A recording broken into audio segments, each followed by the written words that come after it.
Dalam Al-Quran Allah berfirman, kunu qiradatan khasi'in. Jadilah kalian kera. Dalam Islam ada beberapa kejadian yang mana mereka dikutuk oleh Allah menjadi binatang, jadi kera. Sebabnya karena mereka membangkang. Dalam hadis lain Nabi mengatakan, tidaklah takut seorang di antara kalian yang mendahului gerakan imam, yang mengangkat kepalanya sebelum imam, kepalanya dirubah oleh Allah menjadi kepala kera atau kepala keledai. Itu bisa diartikan dengan sesuai dengan teks hadisnya. Kalau ada makmum sering mendahului gerakan imam, belum imam bangun dari sujud, dia sudah bangun dari sujud. Belum imam berdiri, dia sudah berdiri. Kalau ada makmum yang keseringan begitu, nanti bisa dirubah bentuk dia menjadi bentuk keledai, bukan lagi sebagai manusia. Ini yang berkata Nabi, wa ma yantiqu 'anil hawa. Nabi tak pernah berbohong dalam berkata. Di zaman Sina Faqih Muqaddam, di Yaman bagian utara, Yaman utara sana, pernah ada orang yang dikutuk menjadi kera. Ini cerita langsung Habib Umar. Gara-gara dia memotong lidah orang yang memuji sahabat Nabi. Potong lidah.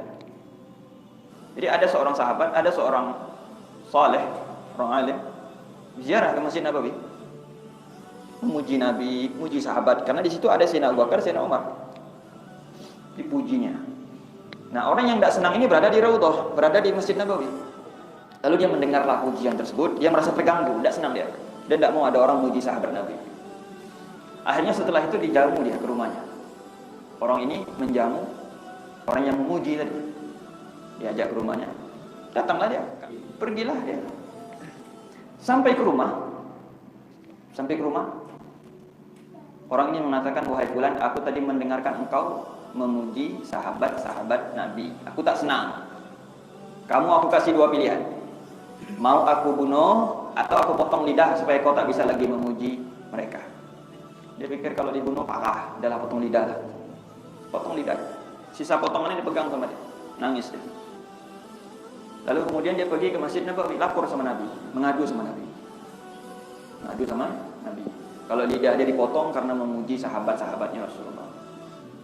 Tidur dia karena kesakitan dia pun tertidur. Ada mimpi Nabi. Nabi katakan, mana lidah kami dipotong? Dikasih sama dia, disambung lagi sama Nabi, dan dia bangun tidur lidahnya utuh lagi. Jangankan lidah, Nabi itu mata yang sudah terkeluar, mata itu terkeluar, biji mata terkeluar dalam salah satu peperangan. Matanya sudah keluar, mata sahabat itu terkeluar.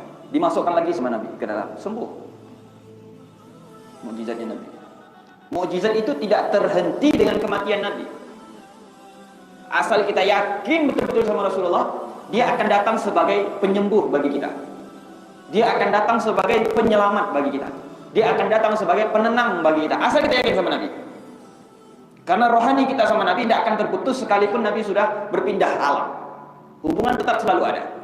Tinggal kita saja mau menjalin hubungan dengan Nabi atau tidak. Bangun tidur dia lihat lidahnya sudah utuh. Pulang dia ke Yaman. Tahun berikutnya dia pergi lagi ziarah. Berarti terus dia muji Nabi, muji sahabat seperti biasa. Kan begitulah orang soleh. Tidak berubah karena ancaman, tidak hilang karena pujian, tidak semakin jadi karena dipuji, tidak juga hilang karena ancaman. La yakhafu fillahi laumata laim. Tetap mereka seperti keadaan mereka seperti tidak bisa dirubah.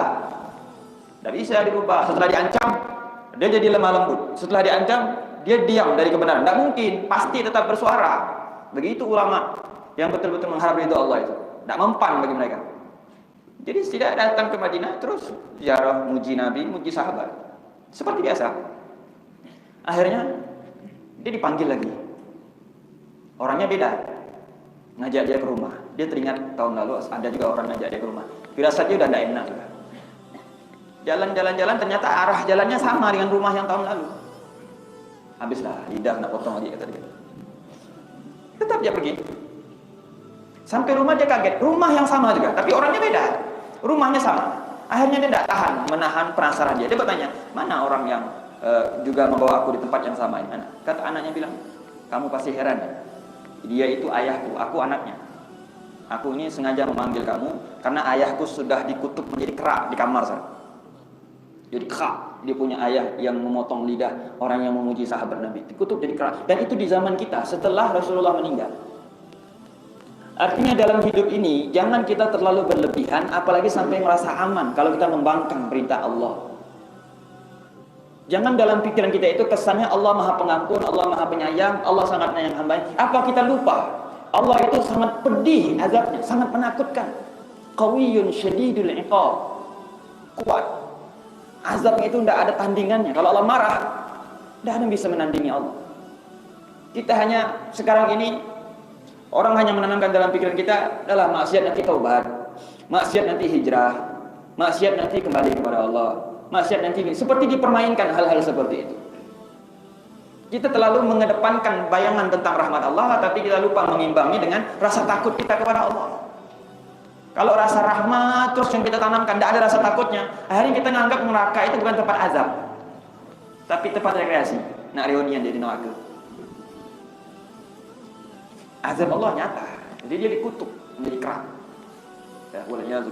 Nah, juga terjadi yang sama nanti akan dikatakan oleh Rasulullah, mereka akan yukhsafu bi awwalihim wa akhirihim. Mereka semuanya akan dimasukkan ke dalam bumi waliyadzubillah.